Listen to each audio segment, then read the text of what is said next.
From last time we had this box. It's pretty cool. Uh, and we're gonna texture it because it's looking a little flat. So we're gonna start by going to object mode. We're gonna go to edit mode, and we are going to select all of these faces. Um, yeah. So we're gonna select those faces, and then we're gonna go up to here to the top left corner and wait for this little like plus icon here, this thing. Um, and we're gonna click and drag it over to create a new window. Now we have two windows.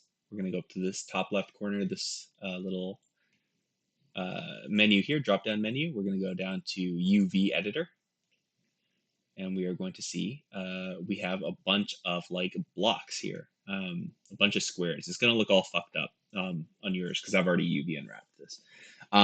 But yeah, so we got all these things here. So what we're gonna do from here is we're gonna hit U on the keyboard um, in the edit mode window while hovering over the edit mode window. We're going to go to unwrap and then do smart UV project. Um, so what this is going to do is basically unwrap this kind of like a like a paper figure or something like that. And what we have here are a bunch of options. Most of these don't matter that much. You can limit the amount of angle that every single like UV has. A UV is like one of these faces that's represented over here in the texture space, right? Um, and then the island margin will be we're going to set to 0.05, and we're going to click unwrap. And you can see on the left side now, we've got this nice, clean situation. Uh, hello. Uh, we're just going over texturing one more time for people who missed it last time. Uh, so now we've got these like nice, clear representations of every face. And you can also see if you go to like a face view, right, while we're in edit mode, and you choose like a single face, like this one, it'll show you that this is that face in the UV editor, right? This one is over here, right?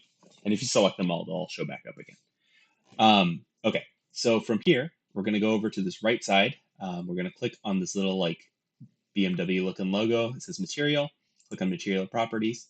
You're not going to have any materials here. So what we're going to do is we're going to go to hit new, and it will create a material for us. And then now that we have our material, we're going to go back up to this edit mode, like mode selector, and we're going to go to texture paint. And then we're going to click on texture slots, hit this little plus icon, and then put on base color. Click on base color. You can change the resolution of your you can change the resolution of your texture over here, but that's not going to be super important at the moment.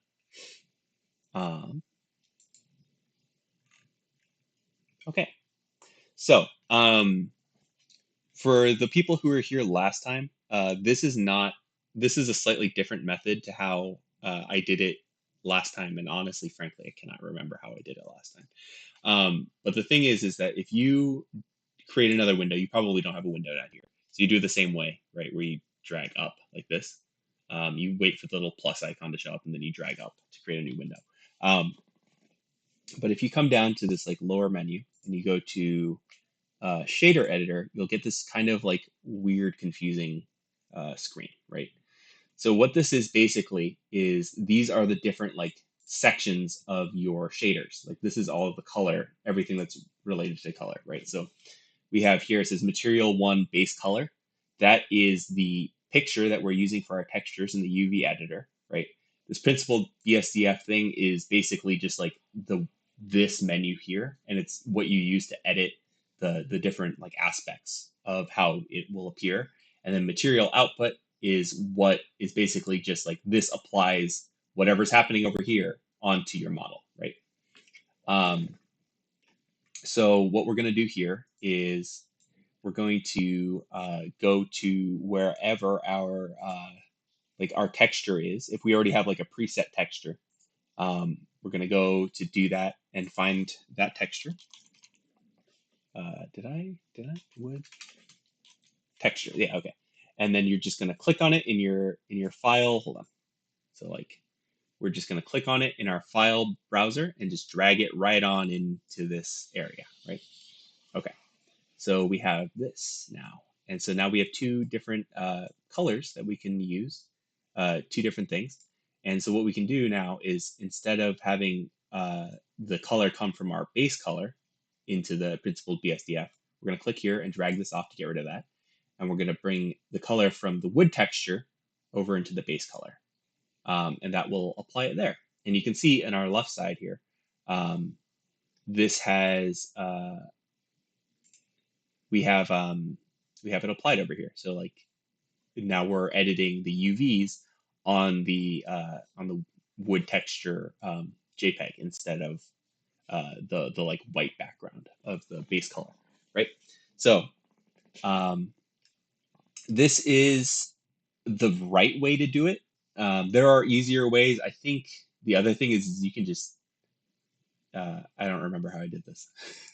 Yeah. So like you can also just come here, right? So like on this material screen, you can drop down this like base texture thing, right? And then click here to open an image, and then you'll be able to find what you're looking for. And you can open it that way. But this kind of just introduces you to the idea that yes, this does exist, and this is where you're going to be doing a lot of like shader editing and stuff like that. So like if you saw in the Eevee model, I used this menu to coordinate the textures so that when you're scrolling through them, it chooses a different, it like moves the texture up and down so that you see different aspects of that material or of that texture sheet, right? Um, and that'll make more sense when I get into like the faces and stuff like that. But for now, we have this lid, and it looks pretty. Actually, it looks pretty good. Um, I don't know why it looked so fucked up last time. But here's the thing. You can see here we've got like that's good, right? Like the grain is going that way, and then it goes straight down. It goes like this way. All right. See you later, Liz. Um, uh, but over here, for example, it's kind of weird, right? You kind of expect the grain to be going this way. And the reason for this is because if we click on this one, it's facing up and down, right? So if we choose this one, we can rotate that. All of your same like keyboard controls stay the same in the UV editor. Make sure you are in the UV editor. You can hit R and then to rotate, and then you can do 90 to change it 90 degrees. And now we have all the wood grain going in the same direction. The other thing is that you adjust this. You can also make it bigger or smaller, and uh, this is how you can adjust the size of like certain things like that. Um, but yeah, that's the basics of texturing. Um, so like, let's say you have this, right? And that's great and all. And actually, hold on. I'm going to go ahead and do this for this one too. Uh, so if you already have a material, this is another thing. If you already have a material and you want to apply it to something else, you click this one that doesn't have a material on it, and you can click on, go back to the materials property menu right here. And then we're going to go up to this little like drop down, and you can choose the material that you were using before. So there you go. And you can see here, this is once again an issue because it's all going up and down. We really kind of want it to go side to side, right? Nobody builds a box this way. Um, and also wood doesn't look like that. So we're gonna go ahead and unwrap. I'm gonna do that. And there we go. And we're basically, see all this is still going the wrong way. So we're gonna go ahead and select all this. We're gonna rotate that 90 degrees. And maybe we're going to scale it on the x-axis and bring it this way. That is still hideous. Uh, but it's not so important. That's why. No, we're gonna go this way. There we go. Now it looks like something that I can show to people. Yeah. Um, an important thing about this is that you could see there, I kind of made, they're huge, right?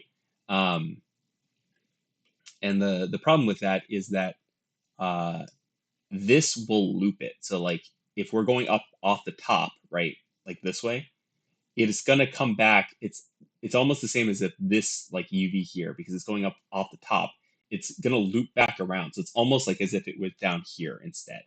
Um, so just keep that in mind. If you're not using a seamless texture, that's what they call them, you're gonna have issues with like wraparound and stuff like that. It's gonna be all weird and fucked up.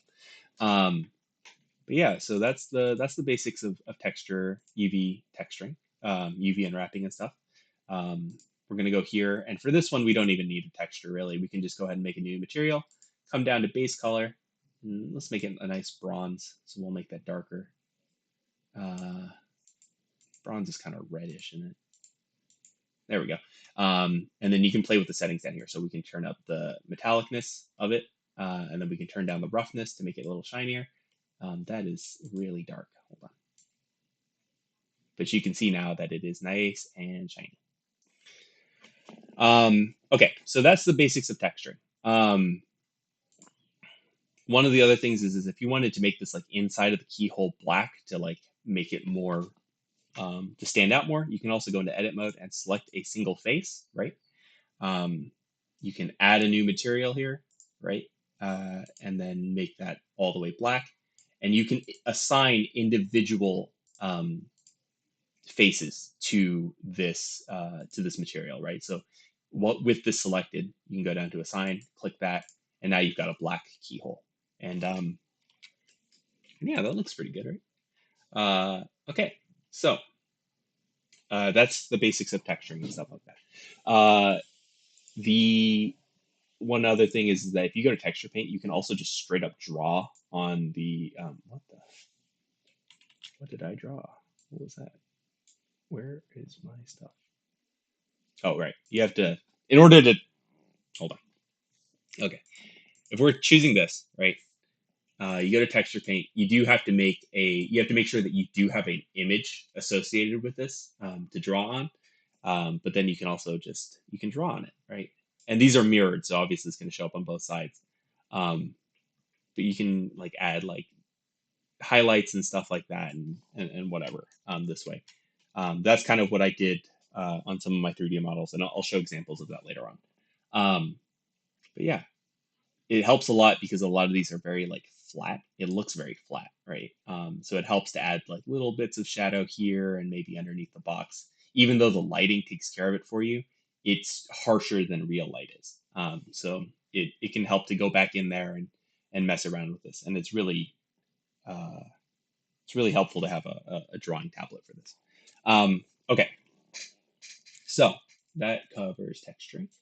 I mentioned this last time, but what we want to do is we want to have this open up, right? We want this to open, right? And we want it to hinge at the back. And so we're going to get into rigging and animation real quick. So from here, what we're going to do is we're going to select this our box lid, and we're going to hit / again to isolate it, right? And what we want to do is we want it to rotate on this axis here, right, along this line here, right? And in order to do that, what we're going to do is we're going to go to this, we're going to isolate this, we're going to edit it, and we're going to put the origin right about here, right in between these two. I guess it'd be right here. We're going to put it right there. You can do this manually. And what I do is you can hit the N button to bring up this transform menu on the right side, and you can go to Tool, View, and you can look at you can see that this is the 3D cursor. The 3D cursor is this little widget down here. It's this little guy, this little dude. And what you can do, and why he's helpful, is because you can use him to put like origins and things at a very, very specific point, right? So for example, if we wanted to put it centered on this vertex, we can come over here and we can copy this coordinate, the Y coordinate, and go to view and put it there, right? So it's going to move it back. And then we're going to go to the item and copy the Z coordinate. And we're going to go ahead and put that into the Z coordinate here. And you can see now it is centered on that vertex. And so now we're going to go back to object mode. And we're going to see that this origin, this little dot right here is the origin of this object, right? It's not there. So what we want to do is we're going to right click, set origin to 3D cursor. And now we've got our origin here.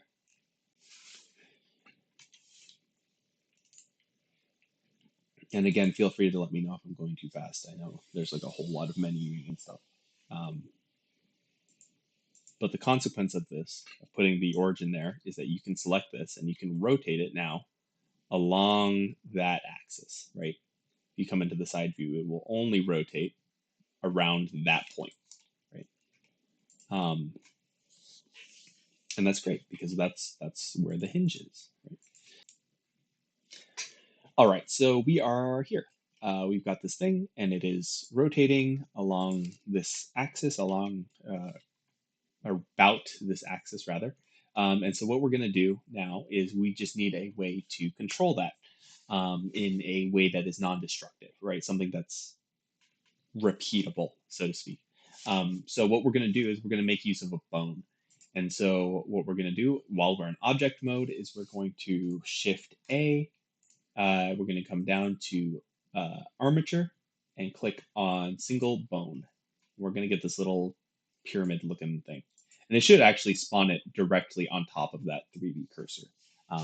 Whenever you spawn something in, it is spawned in on the 3D cursor. So if you want to spawn something in at the world center, just make sure you go back to view and reset these locations to 0, 0, 0. But this is actually exactly where we want it. So we have this bone, and that's cool. What we're going to do is we're going to click on this object here, and we are going to go to edit mode. And now we can mess around with this bone. So we can select the head of it, the tip of it, and we can drag it up and it'll make it big. We drag it down and it'll make it small and whatever, right? But what we want to do here is we want to rotate it along the X axis. So we're going to hit R, X, and then 90 degrees. And now it is in line with our lid, where our lid is currently positioned, right? So we've got this bone. And if we come back to object mode, we can see it's not peeking out the front.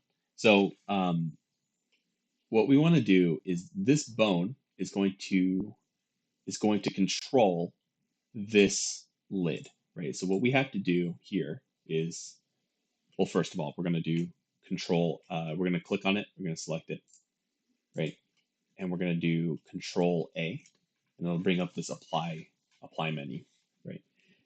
We've rotated it in edit mode. And what that means is that the place that Blender thinks is like the correct orientation is standing straight up. But we've moved it down like this, and it sees that as you've made a change from its default position. What we want to do here is set this now like flat situation, flat position, flat rotation to its default position. So what we're going to do is click on it, hit Control A, bring up this menu, and we're going to click on rotation to apply that rotation. So now, hold on, actually, I'm going to undo that real quick. You can see here, well, we did it in edit mode, so it's probably not important, but you always want to make sure that you do that to make sure that there's no like weird like artifacts from the fact that you've rotated it around, right? You want to always make sure that when you're applying like different things that we're going to be doing in a second, that all the transforms are applied, right? Yeah. So what we're going to do from here is we're going to click on the lid of the box. The order of this matters, right? So you're going to click on the lid of the box and then shift click on the bone, right? And then you're going to do Control plus P to bring up set parent to object, and we're going to do with automatic weights. And so what we've done here is we've set this parent, or this lid's parent to be this bone. And what that means is that now it will follow any change that we make to the bone, right? Um, the reason that the order is important is because when you set parent, it does it in order of the thing. So like if I were to add multiple things, like so I wanted this bone to control like the box body and the lid and this lock, right? It will always apply the parent as it will always choose the last selected item as the parent of all those three parts. This is important for when you're doing like character rigging and stuff like that, right? You want to apply like a bunch of different objects to the same skeleton, right? Um, so you have to always make sure that that skeleton or rig or whatever it is the last thing that you select, right?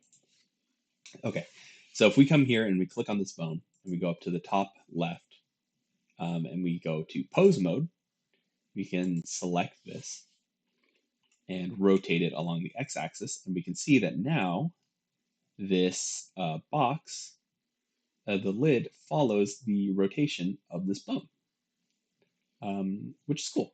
But the problem is that if I come around to a different location and I just try to rotate it, it's going to go in all sorts of directions. That is not what we want. We want it to be locked specifically to being rotated along this axis, right? We only want it to go up and down around the hinge. So how do we do that? The way we do that is we are going to go to, while we're in object mode, we're going to select the bone that we want to constrain. And we're going to come down here to this little like teardrop looking shape that is got a bone going through it. It's like the second from the bottom one. It says bone constraints. And what we're going to do is add bone constraint, and we're going to do, where is it? Limit rotation. Oh, sorry. We don't have to be in object mode. We have to be in pose mode. My bad. So make sure you select the bone, go up to here, select pose mode, add bone constraint. We're going to do limit rotation. So what we want to do is only limit, we're going to limit the X and Z coordinates, right? So we don't want this to move this way, like, or around in this direction or around, or like radially. We don't want it to rotate this way, and we don't want to rotate it this way, right? We want it to rotate only up and down, like whoop, whoop, whoop, right? So we're going to go ahead and select X and Y under the limit rotation tab, and just keep those at the default values of 0. And now, yeah, and that's set up. So now we're only limited to one axis of rotation. Another important thing is that we're going to click on owner and we're going to choose local space. This is important because if we move this lid, for example, right, we only want it to rotate along this axis, but it has to be dependent on like, okay, hold on, let me do this. If I, for example, were to do like rotate it z-axis, right? Ooh, where did my bone go? Hold on, sorry, my bad. We'll get to that in a second. But if it was like this, right, and I went to pose mode, and it was in world space, it won't rotate with the rest of it. It won't allow you to rotate it, with the box. But if I do it in local space, we can see that now I can rotate it like this, and it's just relative to wherever this thing is pointing. Okay.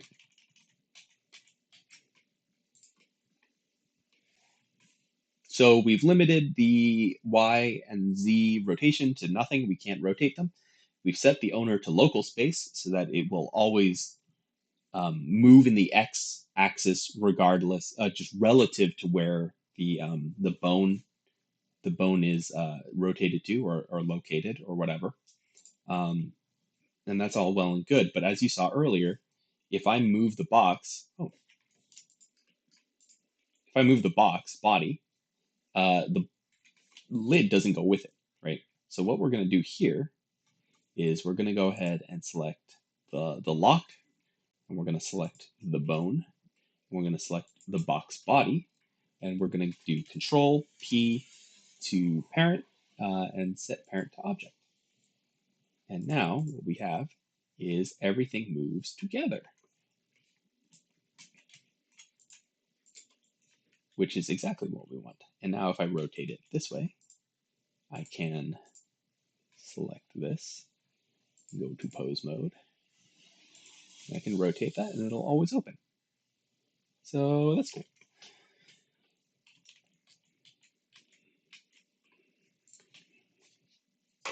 Okay, let me restart this screen. Okay, so we're here.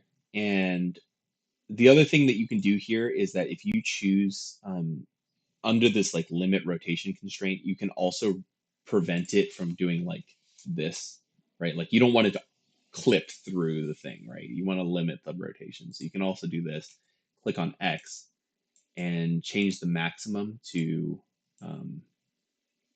let's say like 90, right?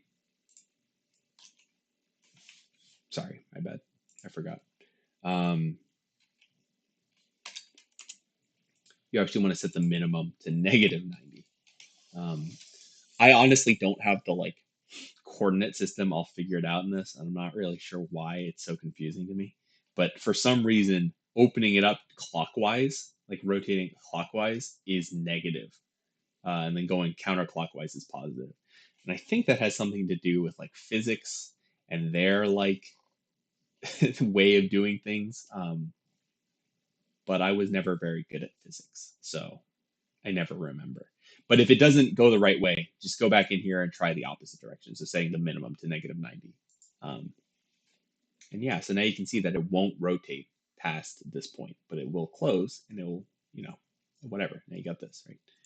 Um, one of the things is, and this is just a general animation thing, and we'll get into that in a second, but if you watch animation, if you've ever dabbled in animation, you'll see that like you don't want it to just open straight up. You don't want it to just open straight up and that's it, right? You want it to kind of like overextend and then come back to where it comes, right? You want to like overshoot, right? So it's kind of good practice if you're doing something like this to go ahead and maybe make this just 100 degrees instead, like -100. So then that way you can do like, start here and do, kind of like it's like closing on its own, right? Um, but you want to give yourself just a little bit more freedom than you think you need. I'm actually going to go ahead and set that to 110.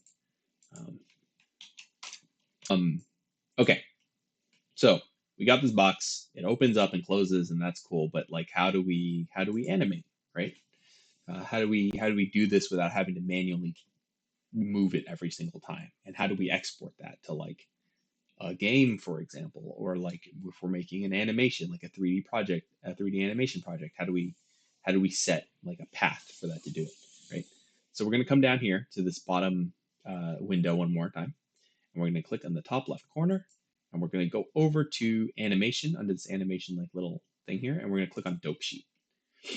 And what that will bring up is this animation timeline, right? So you have yours is probably set to, I don't know, like 250 frames. You can change that like length by going to timeline instead, and you can change like the maximum amount of frames. But 250 is more than enough for what we're doing. So we're gonna go to dope sheet.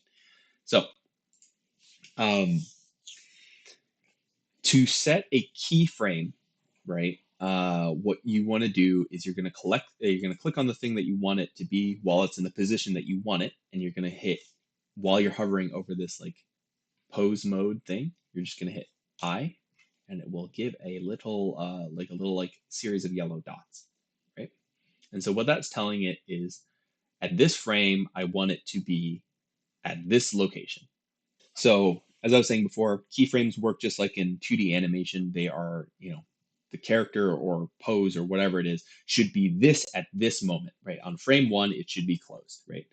So what we're gonna do is we're gonna go over to like we're gonna navigate over to like frame 20, and we're gonna hit I again.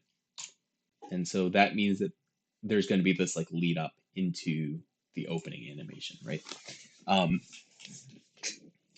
of it being closed. It's closed.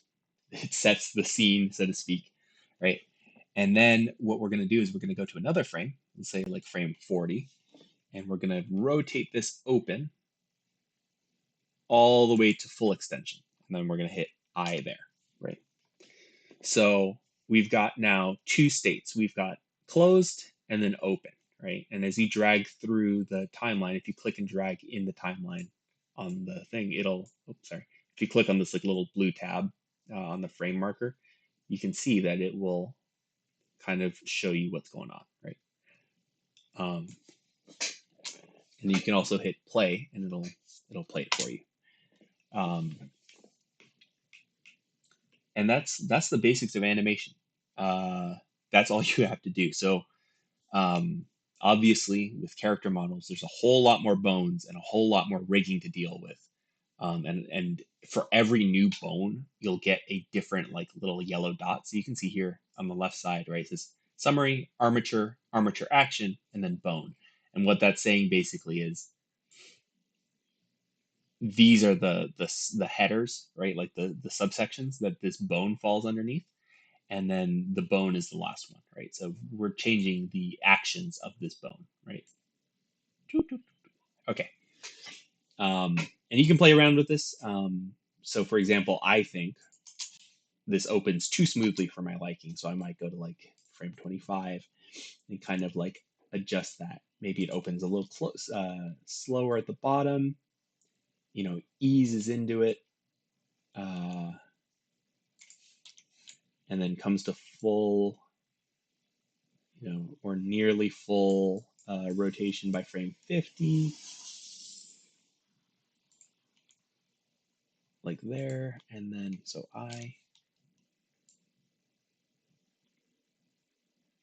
and then again comes to full, oops, kind of eases out into this full extension, and then maybe it comes back a little bit more just to give it a little bit of like motion. So you have this. Now that looks kind of ugly. Let me delete that. Maybe I don't think that one needs to be there. Yeah, and it will loop. So when it gets to the end of its timeline or whatever, it'll loop back around and it'll go back to closed. And there you go. You've got a little animation. You get a little box opening up. Yeah. One of the other things is that in this animation window, you can click on the top like frame, like top little circle in this like frame situation. You can move that around, and it'll move all the ones underneath it in that like column right on that frame, and it saves you the hassle of having to like move and select every single one. It's just as long as you move this like top one, it'll move everything underneath it. Um, but we have covered the first workshop material. We've done it all. Congratulations. Sorry. Okay, so I just want to show you an example of like the shapes and stuff that we're going to be dealing with, right? So like, you can see here. Here's Evie. She's looking pretty good. But the thing is if we go to this like flat view, right? And I hold on, and I take a look at just the face, and I shade this flat. You can see here that her face is pretty much just a flat situation. There's kind of a nose ridge here, right? But everything is very, very flat. And for most situations, depending on how you do things, um, this is pretty much all you need. If you're making low poly stuff, this is a great way to start because it gives you an idea of like how should I make the face? How should I make the like the structure of the face and stuff like that. It's kind of difficult if you're coming from 2D animation to figure out how things work in 3D animation or in 3D modeling, right? Or at least I don't know. For me, it was really difficult. I was looking back at some of my old models, and they're all incredibly flat for some reason. And I think the reason was is because I just had no concept of like how the face works. You look at a face every day, but like you don't think about how it's put together, you know? So what we're gonna do here is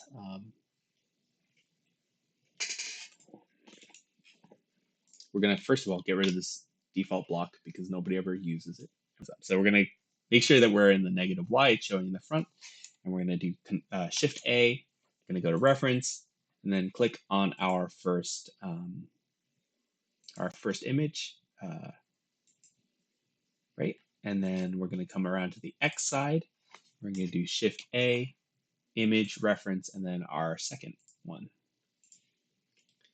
And so what we've got here is now we've got this like cross section of Lyra's face. Have you guys ever played like a Nintendo 64 game and seen like grass textures in like old games? You can see here, for example. Well, maybe this one's better.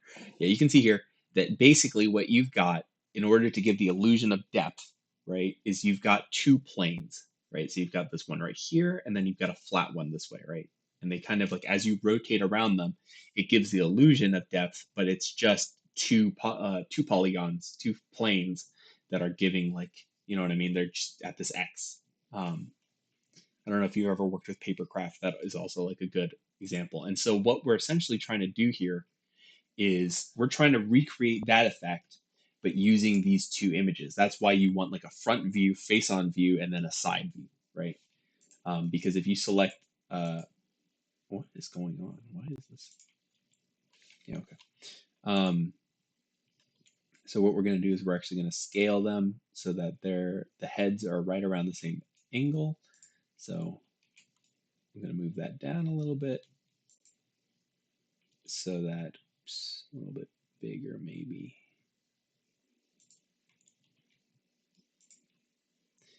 And then we're going to bring that back a little bit. Oops. And I'm just using G and Y, G and X and Z and Y to kind of like get this situation going.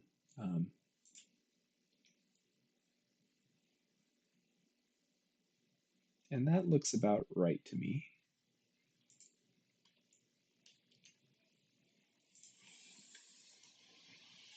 Well, maybe I'll bring that forward a little bit. There we go. And so it doesn't, I haven't gotten the effect perfectly here because I'm not the best at making character references. But you can see from the side, you can see her face, and then from the front, you can see that this is what her face would look like here. And we've kind of got this like almost like outline of like what her face would look like, right? And so that's going to be it's going to be useful for laying out the face and stuff like that. So we've got this situation, and then you can also come down here to data. So when you have one of these selected, there's like this little like picture icon.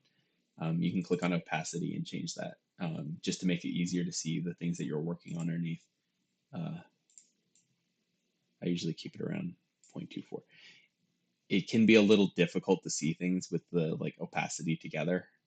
So that's why I tend to just work on the the cardinal directions part of this situation, right? Um, yeah, but we're gonna start here. And actually, hold on, make sure everything's centered as well. For example, this is not quite centered, so we're gonna go ahead and move that over. It doesn't have to be perfect; it just has to be relatively close to where you want it to be, because we're going to be using the mirror modifier.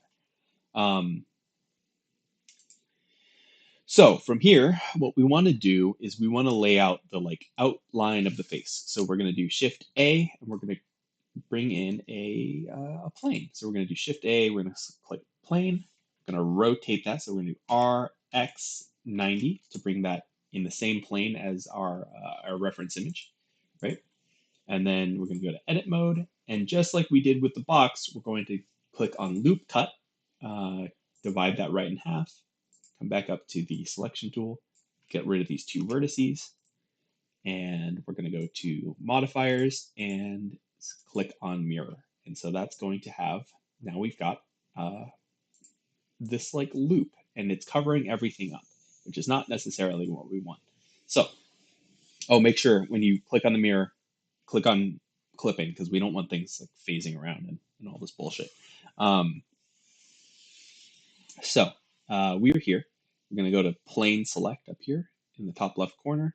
We're going to click on this one, hit delete, and then only faces. And that will give us just the outline of the box instead of having the plane in the middle. So um,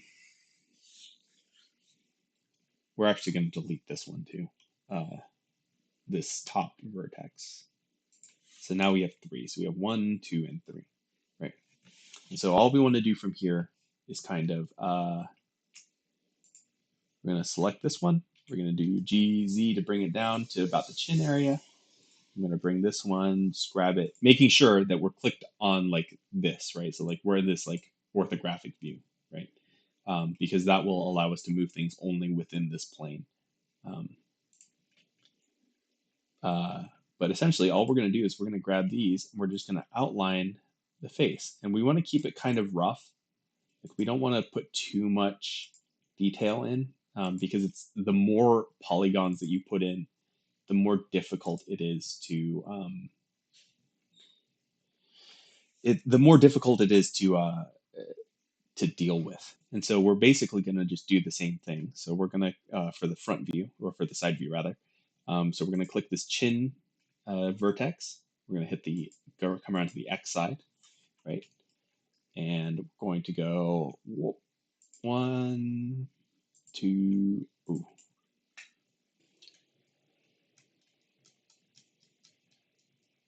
Trying to think if this is worth talking about. Yes, yes it is. Okay. Um, okay, so you have all these situations, this like outline going on, right? And then you come around to the side, and then you start doing it this way. There is one thing to look out for, and that is that you kind of want these like this outline, this side outline, these vertexes, to have a corresponding one on the front view, right? And that's kind of difficult because we've got a lot of like shapes and curves and stuff going on here, right? You got the mouth, you got the nose, and this like bridge and whatever, right? But the reason that you want to do that, and you might have to like add in more vertices along these. And the way you do that is you click two vertices, right click, and then click subdivide, and that'll create one right in the middle, right? And you can drag that to where you want it. Um, but you want, essentially what we're trying to do here is create a mask, right? Like kind of like curves around and touches all of these points that we start at, right? Um, yeah, and so in order to get like a nice like uniform um, mask with like square polygons made of square polygons, what we have to do is essentially match up these, right? So in the future, when we fill in this mask, it's got to be filled in with perfect squares, and you want everyone to have like kind of a line going between them. So like from here to here would be like one, and then up here would be another one, up here to right here, like to the tip of the nose to maybe this like cheek vertex, and so on and so forth, right? So just kind of keep that in mind, and you can see them in profile. You can see like I have this one here and then this one here. Those kind of are close enough, and that'll work out. But yeah, just something to keep in mind. But essentially from here, we're just going to keep going the same way that we did around the profile of the face from the front view. And we're just going to go up here, like one here, like one there, hit E to drag out another one. And we might drag it to here. And we might come up to here for the nose. And maybe we'll actually even drag this one in a little bit. We'll leave it there. We got the nose, and then we're gonna come up to here for the eye socket, and then up a little bit to kind of give that idea of that. And we're gonna come up here, give that illusion of the like curvature of the brow. And we're going to come back a little bit. And now we've got this like thing. So now we've got these two frames for our head, right? And if you ever need to see just your polygons, you can come over here to the right side where it says Scene Collection and click on the little eyeball to get rid of these, to hide these reference images because they can get a little annoying. But now you can see kind of like it's giving the illusion of a mask, right? Like we've got like the face, the bounding boxes of where the face is going to go, right? All right, let's bring those back in. So now that we have the bounding boxes for our face, what we're going to do is we're actually going to do, while we're still in edit mode, we're going to do Shift A, and we're going to spawn in a circle. That is not what I meant to do. We're going to do Shift A, and we're going to spawn in a circle. And then we're going to do Rotate X, RX 90, and bring that in here. Ooh, actually, hold on. My bad. Okay. Shift A, circle. And then before we do anything else, we just have clicked on circle, right? We're going to come down to this little pop-up that shows up in the bottom left corner. It says add circle. And we're going to change the amount of vertices down to like, let's say 8. And that will just, it'll be easier to deal with. We can always subdivide later and make this more detailed, but for now, 8's good enough. So we got that, and then we can just click wherever. Nope, don't click wherever. And with that still selected, we're going to do RX90, bring it into this front view.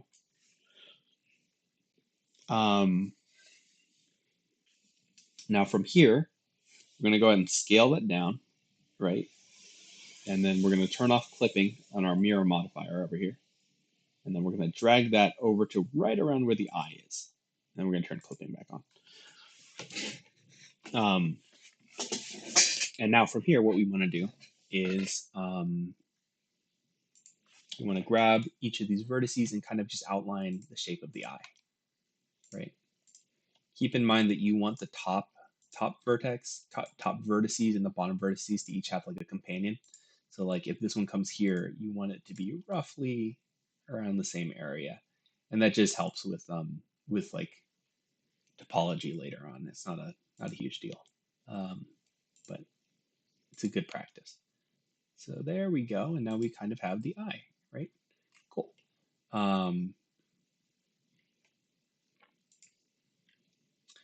Yeah. And now at this point, we're pretty much done with these reference images. So we can kind of get rid of them for now. We can hide them for now. Now,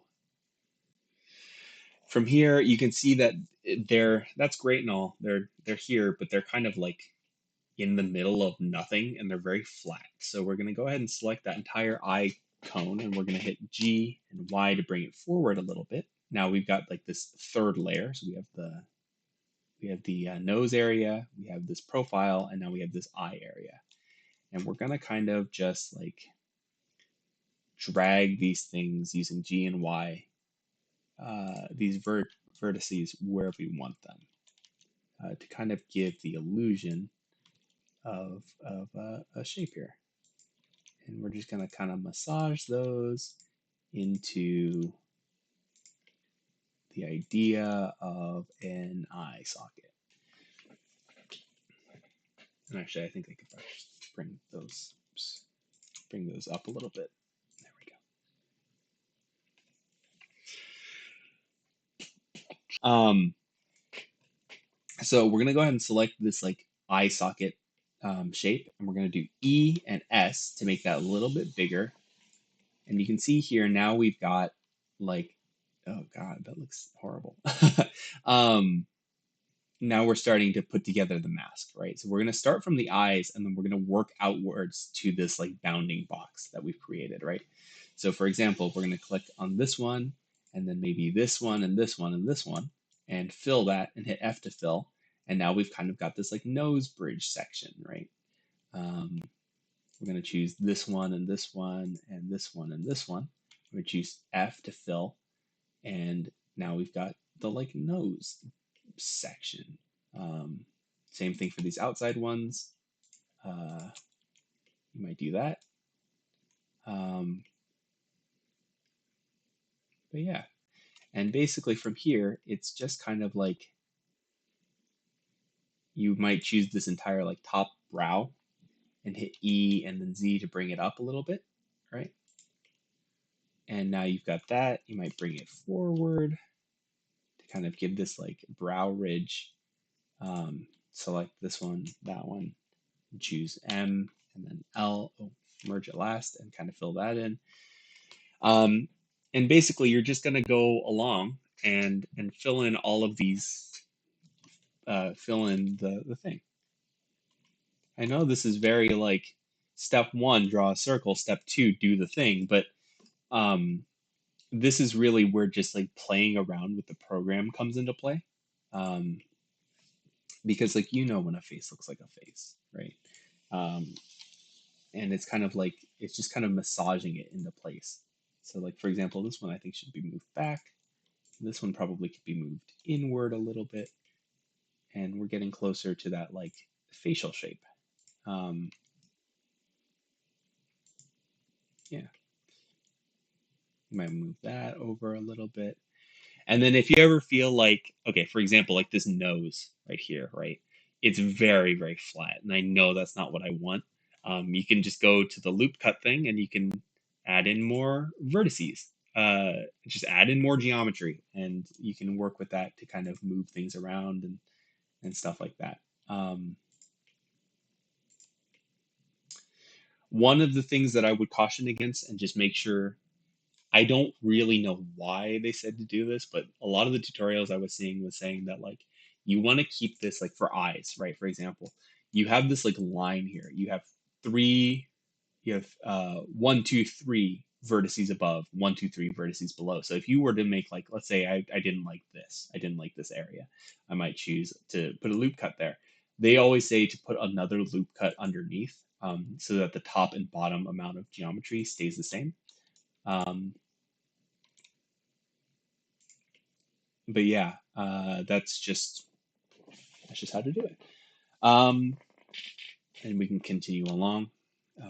So yeah, and you're just gonna work your way up and down, adding geometry as you need it, using loop cuts, um, and whatever, to kind of oops, to shape the face for you.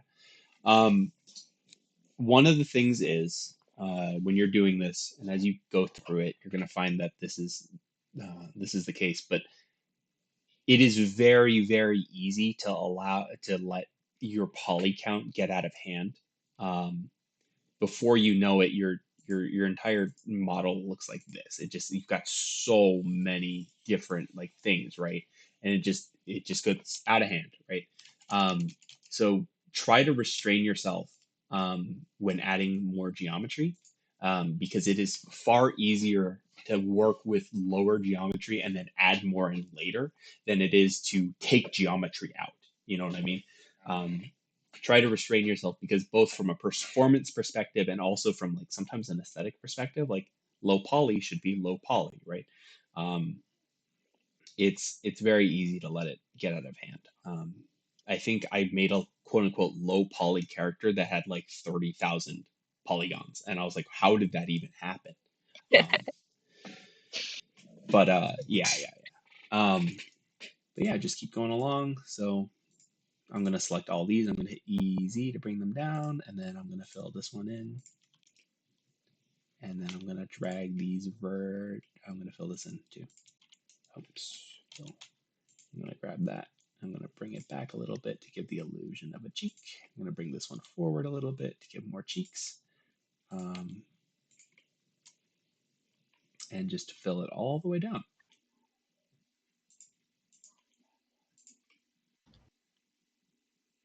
Okay. So you can continue to like work on this as you go forward, and that's just the basics of making a face in like edit mode. Um,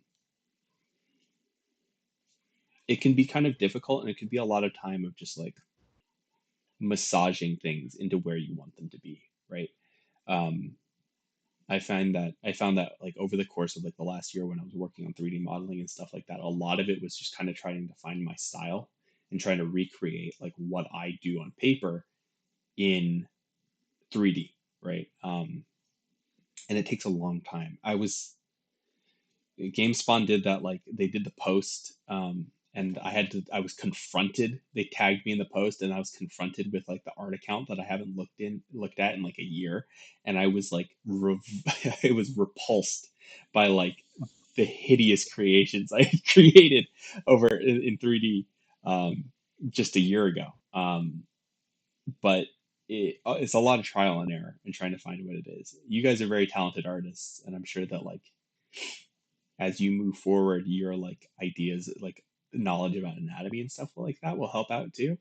Um, so hopefully you guys have an easier time of it, but it can be very time consuming. Um, obviously, right? Um, but this is how I created the model. This method is how I have created the base model for Lyra's character model and Evie's. Um, I built it a long time ago, and I just used it. So make sure you save everything. Who knows when it'll come in handy.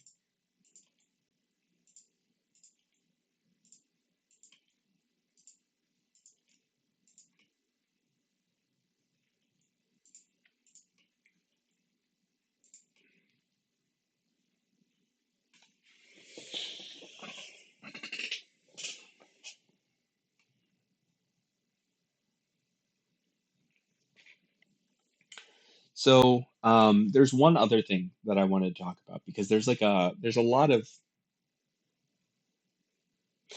of methods to doing this. Um, and for low poly characters, this is fine, right? Because like we saw in the God, like we saw in Evie's character model, even having the eye here, right? Like this hole, didn't it wasn't even on her, right? Like hers is more like just like a flat plane, right? And what I did was I just applied a texture to it, and that was her eye, right?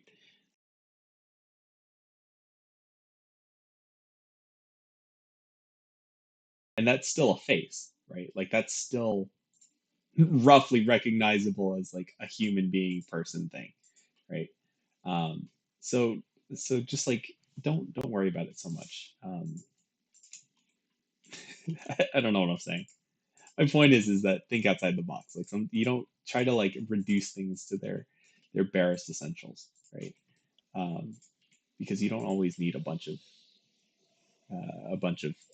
geometry to like create the face that you're looking for.